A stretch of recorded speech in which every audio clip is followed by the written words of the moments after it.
Bab 741-745. Kata-kata Bai Li Yanhong membawa Murong Qingge kembali ke dunia nyata. Tiga orang apa? Dia tidak tahu apa yang sedang terjadi saat ini. Seorang wanita tiba-tiba muncul di kantor, mengatakan banyak hal yang tidak dapat dipahami, dan mengatakan bahwa dia adalah alien. Hong, Saudari Hong, bisakah Anda menjelaskan semuanya dengan jelas?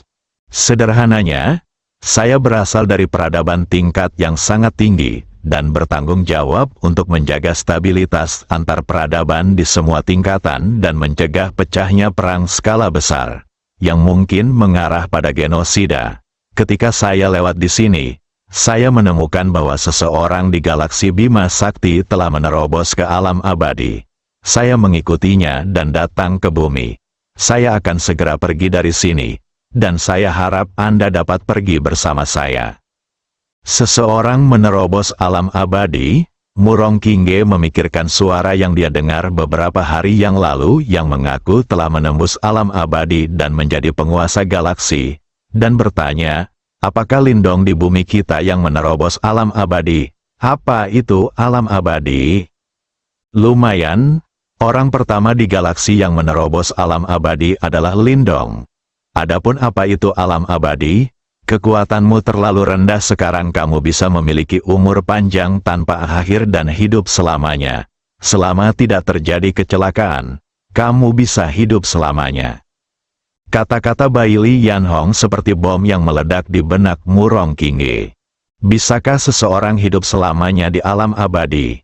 Lindong, yang telah memenangkan kontrak 10 tahun dan seharusnya menikahinya, namun akhirnya menolak, menerobos ke alam abadi, memiliki umur yang tak ada habisnya, dan bisa hidup selamanya. Untuk pria Lindong, suasana hati Murong Qingge cukup rumit. Ternyata Lindong memenangkan kontrak 10 tahun dan menjadi generasi muda pertama di Tiongkok. Sesuai dengan tujuan awal kontrak 10 tahun tersebut, ia ingin menikahinya. Namun Lindong akhirnya menolak. Ini adalah pertama kalinya Murong Qingge merasa malu di depan seorang pria, dan pertama kali dia ditolak oleh seorang pria. Tidak ada pria di sekitarnya yang tidak terobsesi dengannya. Termasuk kakak laki-laki Wen Ruyu dan kakak laki-laki ketiga Dong Fangye, dua jenius Kunlun. Setiap kali mereka melihat matanya, mereka ingin memakannya. Seiring bertambahnya kekuatan dan usia, aura yang terpancar dari Murong Qingge semakin membuat pria itu terpesona. Tapi itu tidak berhasil pada Lindong, ketika Lindong menolak menerimanya. Murong Qingge tidak terlalu peduli karena kepercayaan diri dan kebanggaannya pada dirinya sendiri. Karena dia terbiasa dipuji dan dimanjakan oleh orang lain. Tidak mungkin dia meletakkan tubuhnya dan menemukan Lindong. Meskipun dia merasa hanya Lindong yang pantas untuknya, harga dirinya tidak mengizinkannya melakukan hal tersebut. Siapa yang tahu setelah Lindong memenangkan kontrak 10 tahun, dia secara bertahap mulai menonjol dan kekuatannya melonjak.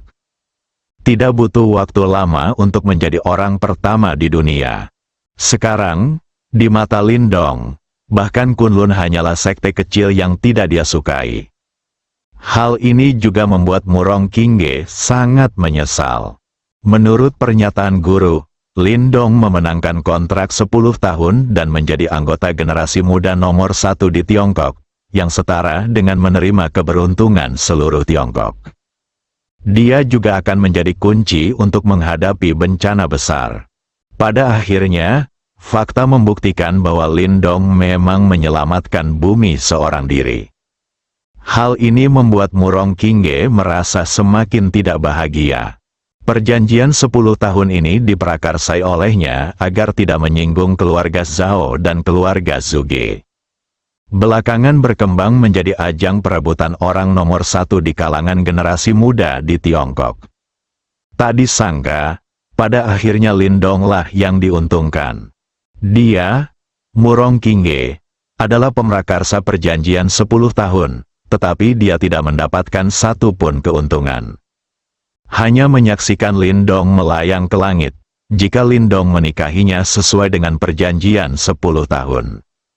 Mengikuti Lindong, identitasnya saat ini tidak sesederhana manajer umum grup Kunlun. Tapi Murong Qingge juga segera memikirkan pertanyaan lain. Bai Li Yanhong mengatakan bahwa fisiknya sangat istimewa dan dia memiliki tubuh yang menawan. Jika Anda berhubungan seks dengan seorang pria, Anda akan menyedotnya hingga kering. Jika Lindong menikahinya, apakah dia akan tersedot olehnya? Saudari Hong, maksudmu selama kamu mencapai alam abadi, kamu bisa hidup selamanya. Dengan kata lain, Lindong tidak lagi dibatasi oleh umur panjang, dia tidak akan pernah mati, tanya Murong Qingge dengan kaget. Anak laki-laki itu, Lindong, tidak lagi dibatasi umur panjangnya, tapi bukan berarti dia tidak akan mati. Jika aku ingin membunuhnya, aku bisa menamparnya sampai mati kapan saja, Bai Li Yanhong menjawab dengan ringan. Saudari Hong, apakah kamu juga berada di alam abadi? Tentu saja, alam abadi dibagi menjadi 3 tingkatan, Lindong di tingkat pertama, dan saya di tingkat ketiga. Kamu secara bertahap akan mengetahui ini di masa depan. Memberitahumu sekarang hanya akan mempengaruhi keadaan pikiranmu. Saya mengerti, itu bagus. Saya akan meninggalkan bumi dan kembali ke kampung halaman saya dalam beberapa hari. Hanya dengan begitu saya dapat memberikan Anda rencana terbaik dan memanfaatkan bakat Anda semaksimal mungkin. Saya yakin prestasi Anda akan lebih tinggi dari saya di masa depan, kata Bai Li Yanhong dengan serius. Saudari Hong, siapakah 3 orang yang baru saja kamu sebutkan? Apakah ada orang lain di dunia ini yang bersamamu? Selain kamu dan Lindong, ada juga seorang gadis bernama Huang Fusiu yang juga memiliki perawakan istimewa. Mereka akan melakukannya semua, pergilah bersamaku. Lagi pula, bumi ini terlalu kecil untuk menggunakan bakatmu.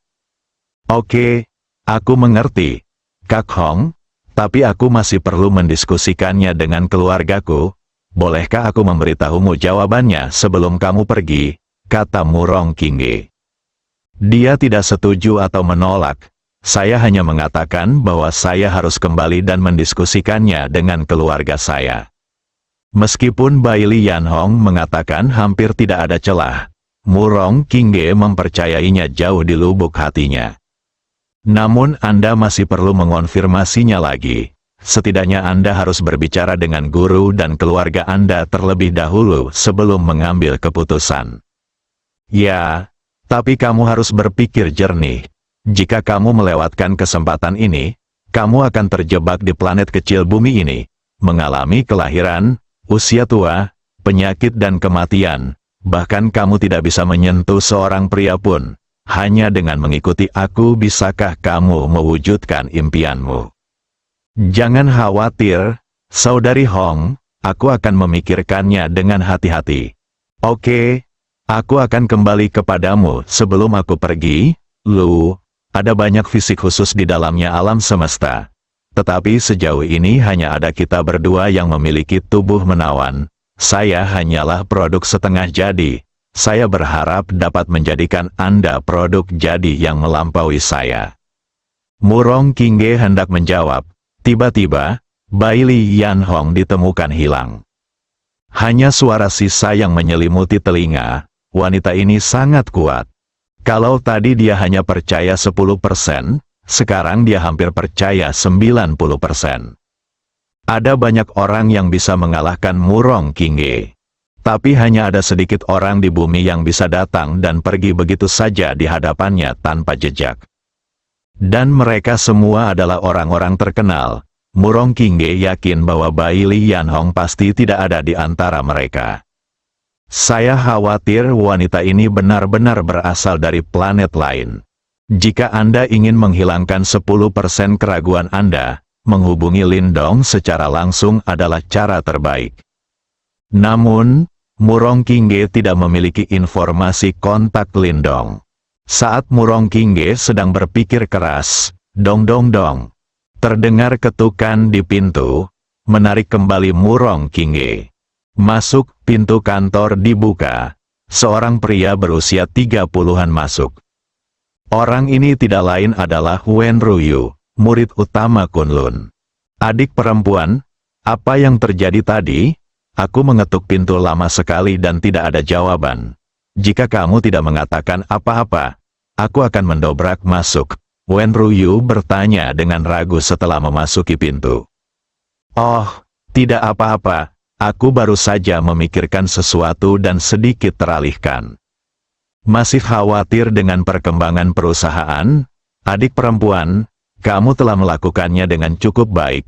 Sekarang grup Kunlun kami berkembang pesat di tanganmu. Hanya keluarga Huang Fu yang lebih baik dari kami di antara sekte dan keluarga tersembunyi, dan yang lain tidak dapat mengejar ketinggalan bersama kami.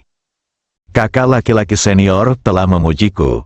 Kunlun telah melatihku selama bertahun-tahun. Ini semua adalah hal yang harus aku lakukan. Dan aku masih harus terus bekerja keras dan belajar. Kan, ada apa denganku, kakak senior? Akan ada perjamuan yang diadakan oleh kalangan atas di Kyoto dalam 2 hari. Dan saya ingin Anda menemani saya. Apakah Anda punya waktu? Wen Ruyu memandang Murong Kingge dengan penuh harap. Di saat yang sama, Yan juga tidak merahasiakan sifat posesifnya. Mungkin karena dia sudah lama berhubungan dengan Murong Kingge. Akibatnya, Wen Ruyu dan kakak Dongfang Ye belum menemukan wanita lain. Mereka mungkin mengira kecuali Murong Kingge, semua wanita lain adalah penggemar pemerah pipi. Dan seiring berjalannya waktu, konflik antara dua kakak beradik ini semakin intens, dan levelnya hampir sama. Keduanya bekerja keras untuk mengembangkan kekuatan mereka sendiri dan menemukan lingkaran mereka sendiri, sehingga mereka dapat merebut Murong Kingge dan mengusir pihak lain di masa depan. Maaf, kakak senior, aku sangat sibuk dengan urusan perusahaan akhir-akhir ini. Dan aku benar-benar tidak bisa meluangkan waktu untuk menemanimu ke jamuan makan. Kalau tidak, kamu harus mencari teman wanita lain, kepalanya dan menolak. Bagaimana mungkin dia tidak mengerti apa yang dipikirkan kedua kakak laki-laki itu? Baru setelah perjanjian 10 tahun berakhir, kedua kakak beradik ini, yang pernah dianggap sebagai generasi muda terbaik di hati Murong Kingge, perlahan mulai menghilang dari semua orang. Apalagi setelah bumi melewati malapetaka dan Lindong membagikan obat genetik yang didapatnya. Banyak talenta generasi muda yang mulai bangkit. Namun kedua kakak laki-laki senior ini merasa sedikit tertinggal. Dia terobsesi dengan perjuangan untuknya dan perjuangan untuk pewaris Kunlun sepanjang hari. Saya sama sekali tidak peduli dengan kultivasi. Murong Kingge secara alami tidak mau mempercayakan hidupnya kepada orang seperti itu. Kuncinya masih ada patokan di depan Lindong. Kedua orang ini tampak sangat suram. Lindong telah terlalu meningkatkan standar pemilihan pasangan bagi banyak gadis. Hal ini berada di luar jangkauan banyak orang, tidak terkecuali Murong Kingge. Karena Lindong adalah pria yang pernah menolaknya. Bahkan jika dia harus menemukannya, dia harus menemukan pria yang lebih baik daripada Lindong. Di masa lalu, hampir mustahil menemukan seseorang yang lebih baik dari Lindong. Tapi segalanya berbeda sekarang. Kedatangan Bai Li Yanhong kembali menyulut api di hati Murong Kingge. Karena Anda tidak dapat menemukannya di bumi, carilah di tempat lain. Singkatnya, Anda tidak mencarinya, atau Anda harus menemukan seseorang yang lebih baik dari Lindong, setidaknya dia tidak bisa lebih buruk darinya. Kalau tidak, Murong Kingge lebih memilih melajang selamanya. Harga dirinya tidak memungkinkan dia untuk menundukkan kepalanya. Adik perempuan, mari kita istirahat dari urusan perusahaan untuk saat ini. Kamu telah berkorban begitu banyak untuk perusahaan dalam beberapa tahun terakhir. Jadi kamu harus memberi dirimu liburan dan istirahat yang baik, Wen Ruyu berkata dengan enggan. Membiarkan Murong Kingge menemaninya ke perjamuan kali ini bukan hanya untuk menyelamatkan mukanya. Sebaliknya, dia berjanji pada orang-orang itu untuk membiarkan mereka bertemu dengan Murong Qingge. Akan sangat bermanfaat untuk mendapatkan dan memenangkan lebih banyak teman berstatus saat bersaing dengan Dong Fang Ye demi Kunlun di masa depan, dan itu juga dapat memuaskan kesombongannya. Saat ini, Murong Qingge adalah wanita kuat yang terkenal dan wanita yang sangat cantik di Kyoto dan di seluruh Tiongkok. Apalagi wanita cantik ini belum pernah memiliki seorang pria, sehingga membuatnya semakin banyak dicari oleh banyak orang. Namun di belakang Murong Qingge berdiri Kunlun.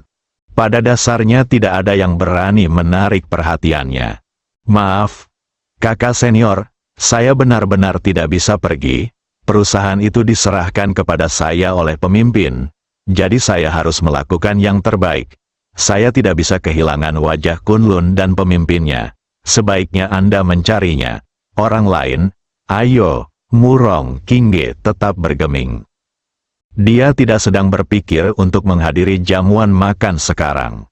Pikiranku dipenuhi dengan kata-kata seperti tubuh menawan, alam abadi, dan keabadian.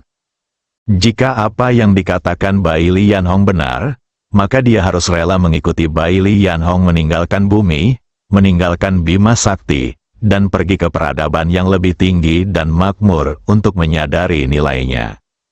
Adik perempuan, benarkah kamu tidak bisa meluangkan waktu? Bisakah kamu menunjukkan wajahmu saja? Selama kamu menunjukkan wajahmu, kamu boleh pergi. Aku tidak akan pernah menghentikanmu. Tidak menunjukkan kekhawatiran sama sekali. Dia begitu tersentuh sehingga dia hanya bisa melakukan hal terbaik berikutnya dan membiarkannya menunjukkan wajahnya.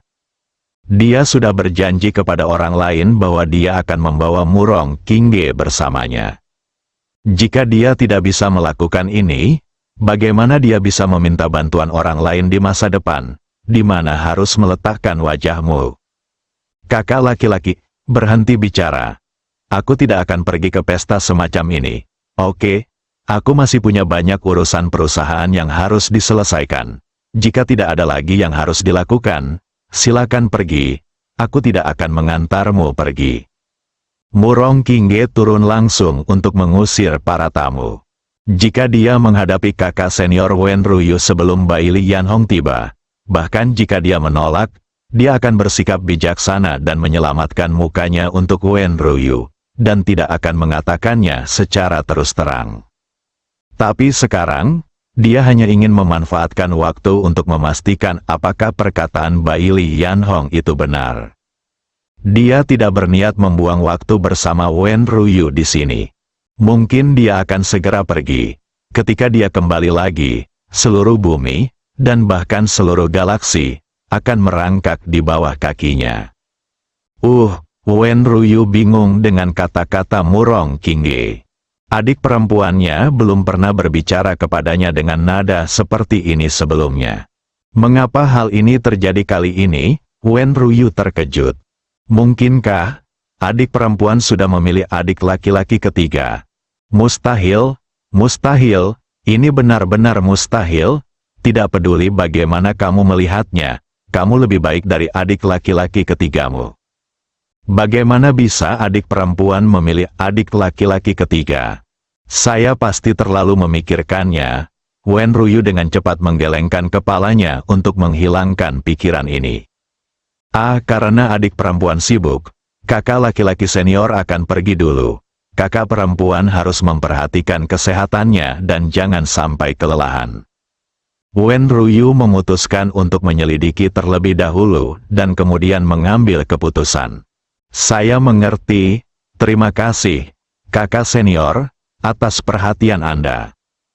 Kakak senior, pergilah. Setelah Wen Ruyu mengatakan itu, dia berdiri dan meninggalkan kantor. Hanya Murong Qingge yang tersisa sendirian. Dia sekarang menggunakan jaringannya untuk menghubungi Huang Fu Xiu dari keluarga Huang Fu. Ini adalah salah satu dari 3 orang yang disebutkan Bai Li Yanhong. Dia pasti tahu apa yang benar. Setelah Lindong meninggalkan sudut gelap, dia pergi ke banyak tempat dan bertemu banyak orang yang dia kenal baik. ini juga saat yang tepat untuk mengucapkan selamat tinggal kepada orang-orang ini. Kali ini saya meninggalkan bumi dan Bima Sakti bersama Baili Yanhong, dan saya benar-benar tidak tahu kapan saya bisa kembali.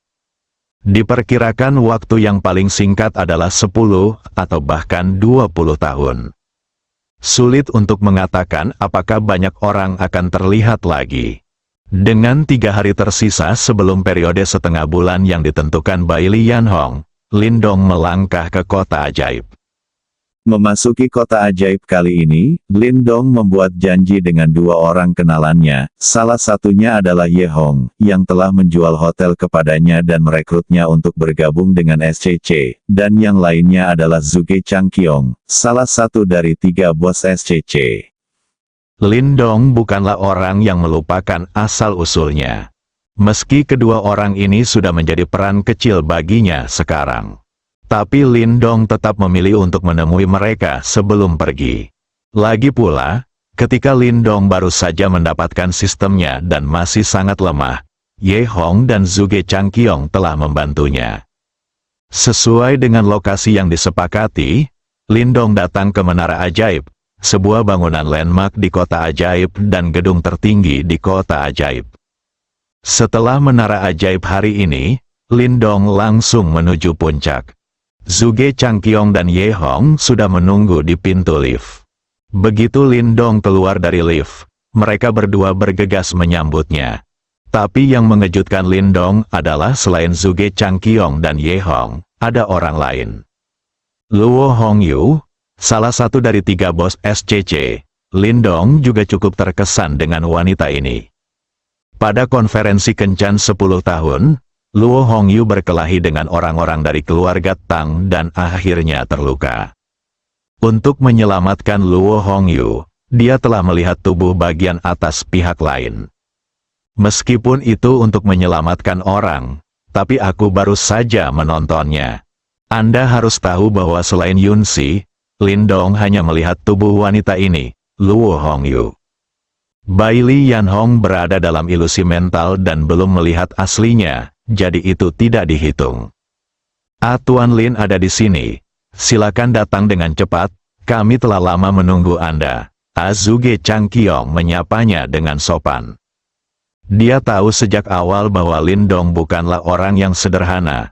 Tapi sudah berapa tahun berlalu, dia telah tumbuh ke titik di mana dia perlu menghormatinya sekarang. Saat ini, merupakan suatu kehormatan besar bagi siapapun untuk bertemu langsung dengan Lindong. Halo, Tuan Lin, Ye Hong dan Luo Hongyu juga berteriak. Namun, ekspresi mereka agak berbeda. Ye Hong tampak bersemangat dan bersemangat. Dialah yang menarik Lindong ke SCC saat itu.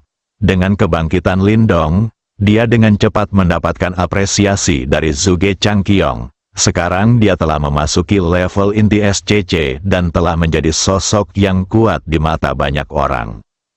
SCC hari ini tidak lebih baik dari sebelumnya.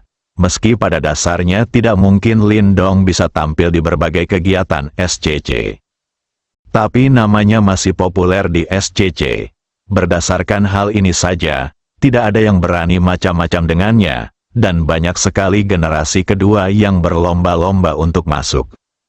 Dibandingkan dengan awalnya, organisasi SCC telah berkembang ke seluruh Tiongkok dan bahkan dunia, menekan Kyoto hingga tidak dapat mengangkat kepalanya. Organisasi ini dianggap sebagai organisasi nomor 1 di kalangan generasi muda. Luo Hongyu, sebaliknya, tampak kesal dan terjerat. Lindong hampir menatapnya selama 10 tahun penunjukannya. Namun akhirnya menghilang tanpa ada niat untuk mengambil tanggung jawab.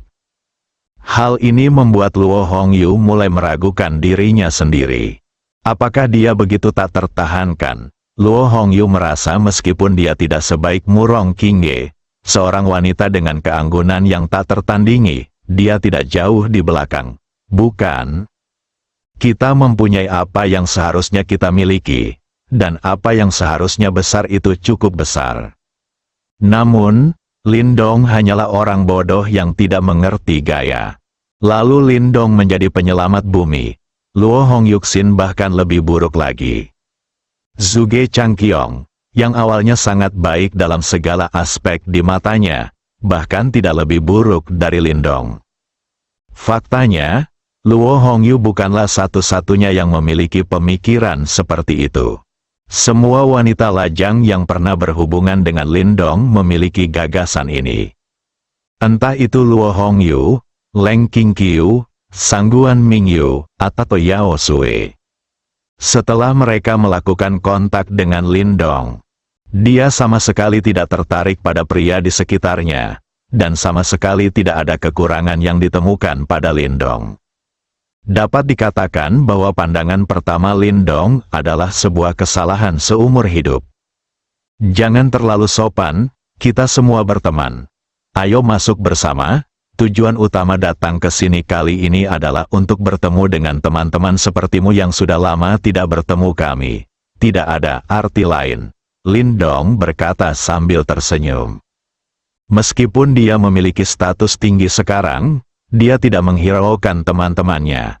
Inilah salah satu alasan mengapa Lindong dicari dan dikagumi oleh banyak orang. Mereka berempat memasuki ruangan yang telah diatur. Pemandangan di sini sangat bagus, dan mereka bisa melihat pemandangan ramai di sebagian besar kota ajaib. Tuan Lin, silakan duduk.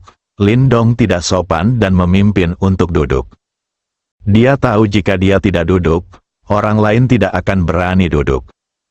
Kemudian 3 orang lainnya duduk satu demi satu.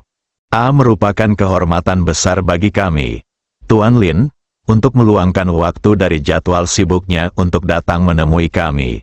Zhuge Changqiong datang untuk memujinya segera setelah dia duduk. Ya, Tuan Lin sekarang adalah penyelamat bumi. Dia adalah sosok yang sangat besar. Siapapun yang bisa bertemu dengannya sekali bisa membual tentang dia seumur hidup. Luo Hongyu tidak berkata apa-apa.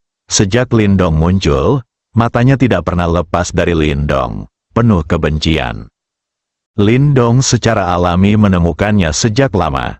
Namun, untuk menghindari rasa malu, dia tetap berpura-pura tidak melihatnya. Saudara Zhuge, Saudara Ye, tidak ada Tuan Lin di sini hari ini. Yang ada hanya mantan Lindong. Jika Anda begitu sopan, saya tidak akan pernah datang lagi.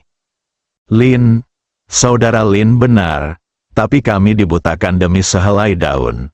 Zhuge Changqiong segera menyesuaikan diri. Benar, karena kita berteman. Tidak ada perbedaan antara status dan status. Cara kita bergaul sebelumnya adalah bagaimana kita akan bergaul di masa depan. Tujuan Lindong Lai adalah mengenang masa lalu. Ngomong-ngomong, periksa dulu kabar mantan temanmu dan lihat apakah ada yang perlu bantuannya. Sekarang dia memiliki kemampuan, Lindong tidak akan menolak bantuannya. Saat ini, SCC telah menjadi organisasi generasi muda nomor 1 di dunia. Feng Xiu, yang dulunya salah satu dari 3 bos, kini telah diusir, hanya menyisakan Zhuge Changqiong dan Luo Hongyu. Manajemen senior inti telah bertambah menjadi puluhan orang. Adapun kemandirian Kyoto, kini hanya tinggal sebatas nama saja. Ketika Lindong bertanya apakah dia membutuhkan bantuan, Zhuge Changqiong hanya mengatakan bahwa ia berharap nama Lindong selalu bertahan di SCC dan menjadi anggota paling istimewa. 2 jam kemudian, Lindong, ditemani Zhuge Changqiong dan yang lainnya, meninggalkan menara ajaib. Oke, hentikan. Jika kamu butuh sesuatu, silakan hubungi aku, kita semua adalah teman, dan aku akan mencoba yang terbaik untuk membantu siapapun yang aku bisa. Lindong memberi isyarat kepada yang lain bahwa tidak perlu mengusir mereka. Terima kasih banyak, Saudara Lin. Saudara Lin, pelan-pelan, Zhuge Changqiong dan Ye Hong berkata dengan sopan. Luo Hongyu tidak berkata apa-apa, tapi menatap Lindong dengan tatapan agak enggan. Awalnya, Zhuge Changqiong ingin mengatur mobil dan pesawat khusus untuk Lindong, tapi dia menolak. Di mana Lindong masih membutuhkan alat transportasi tersebut sekarang? Di planet sekecil bumi, Lindong dapat mencapai kemanapun ia ingin pergi dalam sekejap. Lindong meninggalkan menara ajaib, berjalanlah ke jalan yang jumlah orangnya relatif sedikit. Masih ada 2 atau 3 hari sampai Baili Yanhong menentukan waktunya. Sudah hampir waktunya untuk menemukan teman yang perlu Anda kunjungi. Dia akan langsung kembali. Yunsi dan yang lainnya akan kembali satu demi satu besok dan lusa. Saat dia bersiap untuk pergi, tiba-tiba aku merasakan sosok familiar mendekat. Lindong segera berhenti dan menunggu pihak lain. Segera, sosok muncul di depan Lindong, menghalangi jalannya. Luo Hongyu lah yang baru saja berpisah. Sekarang Luo Hongyu benar-benar seperti haram yang ditinggalkan oleh Lindong. Melihat mata Lindong, itu adalah salah satu keluhan dan kebencian. Lindong bingung, penampilan macam apa ini? Seperti wanita yang ditinggalkan oleh bajingan. Sepertinya tidak ada hubungan apapun di antara mereka, bukan? Paling-paling, ini adalah hubungan antara korban dan dokter. Keduanya terdiam selama setengah menit. Lindong tidak tahan lagi, jadi dia bertanya, "Nona Luo, apakah ada hal lain?" "Lindong, Anda tidak bertanggung jawab." Begitu Luo Hongyu berbicara, Lindong merasakan sakit kepala yang hebat. "Nona Luo, mengapa kamu mengatakan itu?" Meskipun Lindong mempunyai firasat akan sesuatu yang buruk, dia tetap bertanya dengan suara keras. "Kamu sudah melihatku semuanya, kamu hanya ingin pergi. Apakah kamu masih laki-laki?" Lindong Xin berpikir tanpa daya. "Saya pikir Anda salah paham. Andalah yang diracuni oleh keluarga Tang dan menderita luka jantung yang serius. Saya melakukannya sebagai upaya terakhir untuk menyelamatkan Anda. Saya tidak punya niat lain. Saya sudah jika Anda melihat semuanya, Anda harus bertanggung jawab. Anda adalah orang pertama yang melihat tubuh saya. Jika Anda tidak bertanggung jawab, siapa yang menginginkan saya di masa depan?" Luo Hongyu berkata dengan sedikit tidak masuk akal. Tentu saja dia juga tahu kalau Lindong melakukan itu untuk menyelamatkannya. Tapi untuk bisa dekat dengan Lindong, dia tidak punya pilihan selain melakukan ini. Ini adalah satu-satunya alasan yang tersedia, dan Luo Hongyu juga mengerjakan cukup banyak pekerjaan rumah.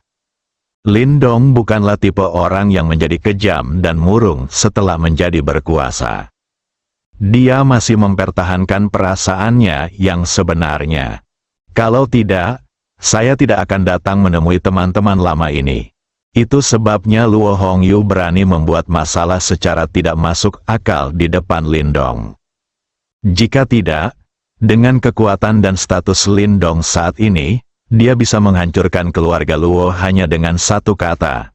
Bahkan jika Luo Hongyu memiliki 10 keberanian lagi, dia tidak akan berani melakukannya. Melihat Lindong kali ini, Luo Hongyu pun mempertaruhkan nyawanya. Terlewatkan kali ini, mungkin sulit untuk mendapatkan kesempatan lain di masa depan. "Nona Luo, berapa umurmu sekarang? Mengapa kamu masih begitu feodal? Menurut maksudmu, tidak ada seorang pun yang menginginkan wanita yang sudah punya pacar di masa depan. Lagi pula, ada begitu banyak pria di bidang kebidanan dan ginekologi, departemen rumah sakit sekarang, para dokter, bukankah mereka hanya melihat pasien ketika bertemu dengan mereka?" Lindong berkata sambil tersenyum pahit. Dia tidak tahu apakah Luo Hongyu benar-benar peduli dengan kesucian seperti wanita di zaman kuno, atau apakah dia hanya mencoba untuk dekat dengannya. Hanya saja dia memang melihat tubuh orang lain, ini fakta yang tidak terbantahkan. "Aku tidak bisa mengendalikan orang lain, tapi aku, Luo Hongyu, belum pernah dilihat atau disentuh oleh pria sejak aku masih kecil. Hanya kamu, Lindong, sejak kamu melakukannya, kamu harus bertanggung jawab padaku." Luo Hongyu memahami karakter Lindong, mulai bertingkah nakal. Kapan aku menyentuhnya? Itu hanya sebuah jarum perak." Lindong marah sesaat. "Aku sedang linglung saat itu. Aku jelas merasakan ada tangan yang meremas dadaku. Hanya kamu yang ada di sini. Siapa lagi kamu yang... Akhirnya mengerti, Luo Hongyu baru saja menemukan alasan untuk dekat dengannya. Lindong tidak menemui hal semacam ini sekali atau dua kali. Sejak mendapatkan sistem, Lindong merasa dirinya sangat beruntung sebagai seorang wanita dan keberuntungannya dalam percintaan tidak pernah putus. Segala jenis keindahan datang silih berganti, jika dia bajingan. Kami sudah saling berpelukan dan menikmati kehidupan yang baik. Sayangnya dia tidak. Lalu apa yang ingin kamu lakukan? Kata Lindong tak berdaya. Tentu saja kamu yang bertanggung jawab. Luo Hongyu segera menjawab. Aku punya pacar, aku tidak percaya. Sungguh, kalau begitu, aku tidak peduli. Tapi aku peduli, dan pacarku juga peduli. Dia peduli, aku tidak memberitahunya. Jika kamu memberitahunya, mungkin dia bisa menerimaku. Lindong, dunia macam apa yang ditunggangi kuda ini? Apakah semua wanita berpikiran terbuka? Saya sudah mengatakan bahwa saya punya pacar. Dan dia bergegas dengan putus asa. Luo Hongyu bukanlah orang pertama yang melakukan ini. Jauh sebelum dia, orang-orang seperti Huang Fuxiu dan Lu Xiaoxiao tahu bahwa dia memiliki Yunxi, tetapi mereka tetap bersedia untuk tetap bersamanya. Lindong merasa seolah-olah dia telah kembali ke zaman kuno di Tiongkok ketika dimungkinkan untuk memiliki 3 istri dan 4 selir. Ikan merah, apa yang kamu katakan tidak realistis. Bisakah kami mengubah permintaanmu? Misalnya, apa yang dibutuhkan keluarga Luomu? Aku dapat membantumu dengan seluruh kekuatanku. Lindong, aku sangat menyukai gelarmu. Jangan panggil aku Nona Luo mulai sekarang. Panggil saja aku Hongyu, karena kamu bilang begitu. Aku tidak ingin mempermalukanmu. Mari kita mundur selangkah. Aku hanya punya satu permintaan sekarang. Katakan, Lindong menarik napas lega. Aku ingin bertemu pacarmu. Aku ingin melihat wanita seperti apa yang pantas untukmu. Kamu harus tahu bahwa kamu bahkan menolak Murong Qingge, kata Luo Hongyu dengan rasa ingin tahu. Dia sangat ingin melihat siapa yang telah diberkati dalam beberapa kehidupan untuk menjadi pacar Lindong dan begitu dicintai serta diperhatikan oleh Lindong. Tidak perlu, pacarku sangat biasa. Dia tidak sehebat yang kamu kira. Hanya saja kita sudah lama bersama dan hubungan kita selalu sangat baik. Dan aku tidak bisa mengendalikan wanita seperti Murong Qingge yang menarik begitu banyak perhatian. Lindong menjelaskan. Luo Hongyu menatap Lindong dengan tatapan kosong. Dengan kekuatan Lindong saat ini, apakah ada wanita yang tidak bisa dia kendalikan? Cuma bercanda, selama dia membuka mulutnya. Murong Qingge harus berlutut dengan patuh. Lindong, jika kamu tidak mengizinkan aku melihat pacarmu, itu berarti kamu tidak memilikinya dan hanya membodohiku, maka aku akan terus mengganggumu. Bagaimanapun, kamu bertanggung jawab untuk melihat tubuhku. Tidak berdaya, dia benar-benar tidak berani mengajak Luo Hongyu menemui Yunxi. Karena dia takut Yunxi akan menganggap Luo Hongyu sebagai saudara perempuan lagi. Ini akan menjadi lebih kacau lagi. Lindong tidak tahu apa yang dipikirkan Yunxi. Wanita lain berharap pria mereka hanya akan menyukainya dan memanjakannya. Tapi Yunxi melakukan yang sebaliknya, berharap Lindong akan mencarikan lebih banyak saudara perempuan untuknya sehingga mereka bisa bersenang-senang bersama. Apakah kamu benar-benar ingin bertemu dengannya? Kamu harus, kenapa tidak? Tidak mungkin. Oke, aku bisa mengajakmu menemuinya. Tapi setelah kamu bertemu dengannya, jangan ganggu aku lagi. Lindong, apa kamu tidak terlalu ingin bertemu denganku? Sejak itu kamu telah bertemu dengannya. Jika kamu melihat tubuhku, kamu harusnya tahu bahwa aku tidak buruk dalam segala aspek. Meskipun aku besar, aku juga tidak kecil. Kemudian dia berdiri di puncak gunungnya yang megah.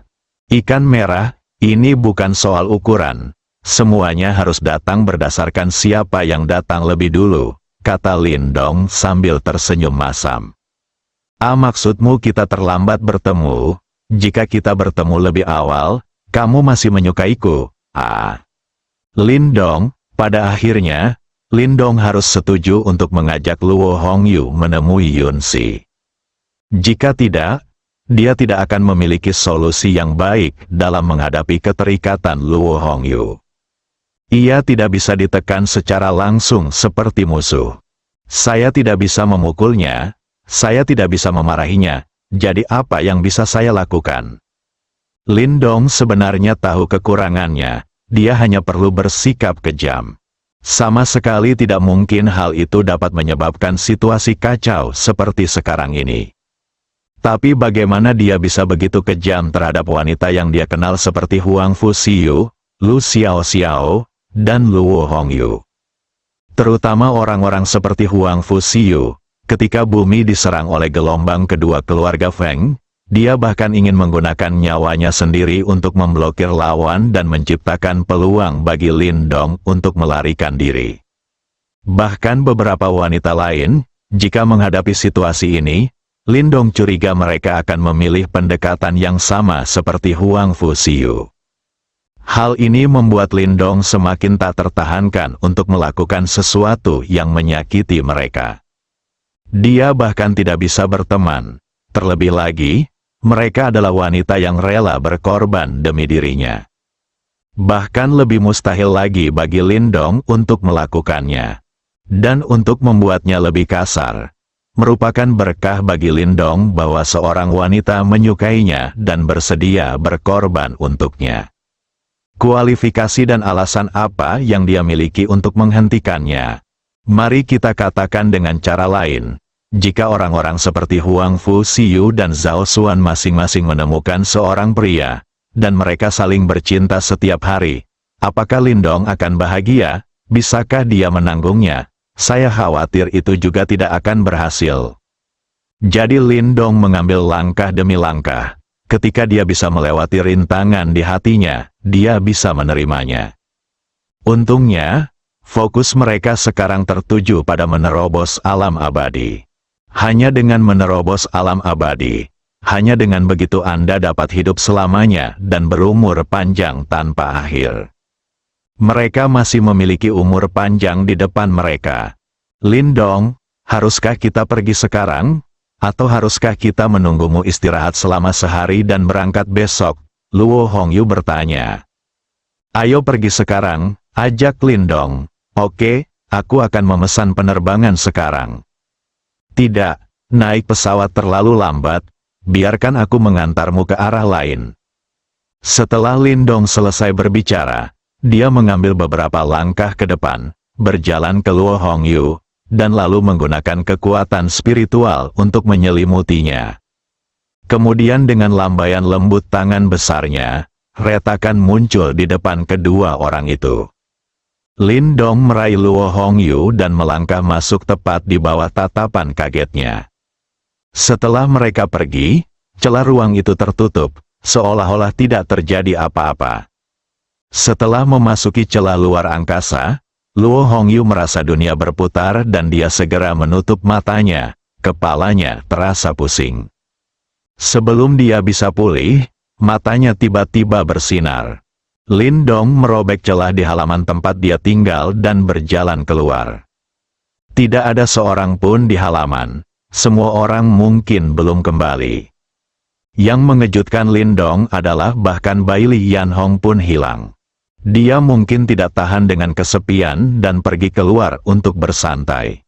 Begitu Luo Hongyu membuka matanya, dia melihat lingkungan yang aneh, yang seharusnya merupakan halaman rumah kuno. Kemudian dia mulai melihat lingkungan barunya. Lindong, di mana ini? Luo Hongyu bertanya dengan rasa ingin tahu setelah melihatnya sejenak. Di mana aku tinggal? Jawab Lindong. Apakah kamu masih di bumi? Tentu saja. Ini Kyoto. Tanda tanya. Mata Luo Hongyu menyusut. Dia merasa kurang dari 10 detik baru saja berlalu. Baru saja menempuh perjalanan ribuan kilometer dari ibu kota ajaib ke Kyoto. Metode apa ini? Pergeseran ruang. Konversi ruang. Penampakan, pergeseran besar di alam semesta. Luo Hongyu memandang Lindong di depannya. Pria di depanku menjadi semakin menakutkan. Metode melintasi ribuan kilometer dalam beberapa detik ini benar-benar tidak pernah terdengar sebelumnya. Apakah kamu dan pacarmu tinggal di sini? Di mana dia? Dia sudah kembali ke rumah orang tuanya. Dia akan kembali dalam 2 hari ke depan. Bukan hanya kami berdua yang tinggal di sini, ada orang lain. Lainnya, siapa? Kamu tidak kenal aku. Laki-laki atau perempuan? Lindong berpikir sejenak dan menjawab. Memang, baik pria maupun wanita memilikinya, anggaplah dirimu seorang laki-laki. Chen Jingzihan bisa dianggap laki-laki. Lindong, dengan identitasmu, bagaimana kamu bisa hidup bersama orang lain? Luo Hongyu bertanya dengan ragu. Apa gunanya, kita semua berteman, akan lebih hidup jika kita tinggal bersama, kalau tidak, kita tidak akan bisa menemukan siapapun untuk diajak bicara. Lindong menjelaskan. Meskipun Luo Hongyu masih bingung, dia tidak melanjutkan bertanya. Sebaliknya, dia mulai berkeliaran di sekitar halaman. Lindong menelepon Yunsi dan memintanya untuk kembali dulu dan menyuruh Luo Hongyu pergi. Tentu saja, Yunsi tidak akan menolak permintaan Lindong dan mengatakan dia akan segera kembali. Keluarga Yunsi juga ada di Kyoto, jadi jaraknya tidak terlalu jauh dari sini, jadi Lindong tidak pergi menjemputnya. Terutama karena dia tidak tahu bagaimana menghadapi orang tua Yunsi, Guan Meiling dan Yun Hai. Yunsi telah bersamanya selama bertahun-tahun, tetapi dia belum memberikan status kepada siapapun. Saat itu, saya juga mengatakan akan menikah setelah lulus. Alhasil, sudah beberapa tahun sejak saya lulus. Dan mereka mungkin sudah mengetahui keberadaan orang-orang seperti Huang Fuxiwei, jadi Lindong tidak akan bisa pergi. Lalu Lindong dan Luo Hongyu duduk dan mengobrol di halaman, menunggu Yunsi kembali. Tidak butuh waktu lama, Lindong punya pemikiran di benaknya. Lihatlah pintu kamar tempat tinggal Bai Li Yanhong. Luo Hongyu menyadari keanehan Lindong dan secara alami mengikuti pandangan Lindong. Tidak ada apa-apa, sebelum Luo Hongyu sempat membuang muka. Sejauh dia melihat ke depan, celah tiba-tiba terbuka di angkasa. Seorang wanita cantik berjalan keluar dengan anggun dari dalam sambil membawa beberapa tas besar berisi barang-barang, yang kukira adalah pakaian. Ini adalah metode yang sama yang digunakan Lindong saat membawanya ke sini. Luo Hongyu menatap kosong ke arah wanita cantik itu. Siapa orang ini? Usianya terlihat seperti 30 atau 40. Tetapi juga agak seperti 40 atau 50. Setiap gerakannya memancarkan aura wanita dewasa jempolan yang sangat menawan. Mungkin tidak banyak pria yang mampu menahannya. Luo Hongyu percaya bahwa dia sangat baik dalam segala aspek, termasuk sosok dan wajah. Jika ada yang bisa mengalahkannya, Luo Hongyu hanya akan mengenali Murong Qingge. Tapi sekarang saya bertemu wanita cantik ini, Luo Hongyu sendiri merasa sedikit malu. Ini jelas merupakan wanita yang lebih kuat dari Murong Qingge. Begitu Bai Li Yanhong keluar dari lorong luar angkasa, dia melihat Lindong dan seorang wanita duduk di halaman, menatap lurus ke arahnya. Mungkin dia merasa bahwa membawa 2 tas besar berisi pakaian biasa merendahkan keagungannya sebagai penegak hukum alam semesta dan pembangkit tenaga listrik tertinggi di alam abadi. Jadi Bai Li Yanhong mengabaikan Lindong dan langsung menuju kamarnya sendiri. Lindong awalnya akan menyapa, tapi dia tidak menyangka Bai Li Yanhong akan berbalik dan memasuki ruangan tanpa berhenti sama sekali. Apa yang sedang terjadi? Siapa yang menyinggung perasaannya? Lagi pula, mereka berdua pasti mempunyai mimpi yang sama, bahkan tidak ada salam. Sangat kasar. Lindong menggelengkan kepalanya, Pikiran wanita memang paling sulit ditebak. Dia pemurung dan bisa memutar kepalanya lebih cepat daripada membalik halaman buku. Bersambung.